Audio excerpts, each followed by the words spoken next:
about this Canucks situation.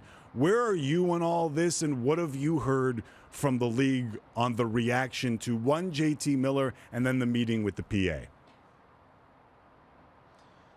Well, I'm clear, just like Murph said there, that what JT Miller said and the fact he was so open, first of all, I don't think he was speaking just for himself. I think those comments reflected what a number of his teammates thought, and I think it did propel a little bit of action here. There was more discussion with the NHL Players Association last night that led to what happened today. And my understanding of what happened is the guys that were on the ice at practice today were tested, and not all of them passed those tests. So the Canucks probably aren't in a position even to ice a full roster if they were considering playing tomorrow. And so I think the league was receptive to those comments. I don't think they were taken the wrong way or anything like that. And really, this game was scheduled about a week ago, rescheduled. And at that time, maybe the thought was more players would be recovered than they have been.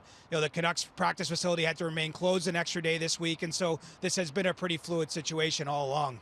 I know the NHL built a week into the end of the season for this very purpose. I know we're projecting down the road a little bit, but do you feel like they might have to push that back even further? From what I hear, the NHL does not want to do that. No, they really don't. I mean, look, they want the Stanley Cup handed out by mid-July at the absolute latest. And so when we're talking about how long the regular season goes, obviously that's impacting and crunching the window with which to get the playoffs played. And so, I think they'll do everything in their power not to have the season extended anymore. Maybe they go a day or two from where they are at now, because I do think there is just a tiny bit of buffer if they have to use it. Again, understanding that they don't want to do that. But certainly at some point we'll probably be talking about, do they reduce the number of games total the Canucks play versus pushing the season back much more. I just don't think that there's much room with which to do that. Is there a chance, listen, CJ, early in the year we had a team meeting around here, and we decided that we were going to put point percentage on the boards whenever we showed the standings, because there was a chance that all teams might not finish this season. Has the NHL talked about that and perhaps teams not finishing their entire schedule?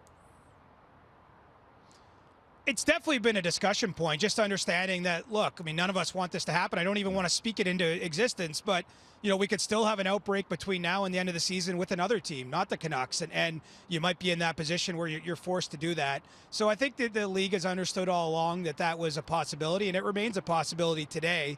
It's clear that they're trying to do everything they can to get every team to 56 games. There's sponsor commitments, there's TV commitments, there's a lot of financial reasons for trying to do that, and ultimately that's what this season is about, right? Is keeping the sport going, trying to keep the business going on some level. But it is possible we get to some other situation, or maybe even this Canucks situation will push them to where they have to scale back from that goal. And that's been recognized and understood that it was a possibility for sure. Chris Johnston joining us from just in front of Legends Row at Scotiabank Arena as the Leafs are about to face the Jets. And CJ, I was on a show in Vancouver earlier this week, and I was talking about how Toronto has handled the other two favorites in this division pretty well, in the Edmonton Oilers and the Winnipeg Jets. Does it feel like the Jets or the Oilers don't have another chance to make a statement because they don't face the Leafs by the end of the season, but does it feel like the Jets want to make a statement against this Leafs team?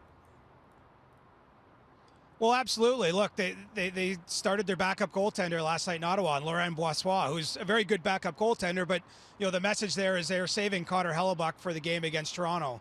I do think, of course, every team wants to finish as high as possible. We can have a debate about, whether home ice advantage means anything under the circumstances these playoffs will be played, but I think that it is a nice feather in your cap to win a division, and the Jets still have that ability. They're not far behind the Leafs, relatively speaking, and they do have a number of these head-to-head meetings still remaining. And so, I think that you want to play well in these games to try to finish as high in the standings. You want to maybe send a message in case of a playoff series that could be starting in 5 or 6 weeks, depending on how things play out here between these teams. And so I do think that there's a little added element to these games, and you can see it even, as I mentioned, just in the way they're structuring their lineup and getting ready for it. All right, CJ, last one. And yesterday I was accused of being the Rogers Employee of the Month by suggesting that if the Calgary Flames happen to sweep this series in Montreal, that people might start getting nervous.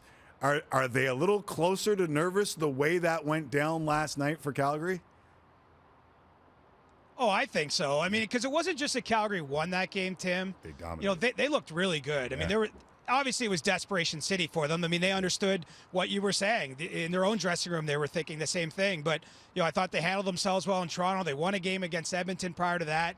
You know, the Flames are certainly heating up at this time, and you know, they're still facing a huge hill here. But I think that they have that belief that's growing, and if they can get another win against the Canadiens, you know, it just is like a rock picking up some steam. And so, you know, I would still, if I had to bet on it, say the Canadiens are going to get that playoff spot, but they're feeling a little less comfortable after the first 3 or 4 days of this week than they were at the start of the week, and that's all Calgary's trying to do, is to build a little bit of doubt into their minds. I always feel comfortable with you, CJ. Appreciate this as always.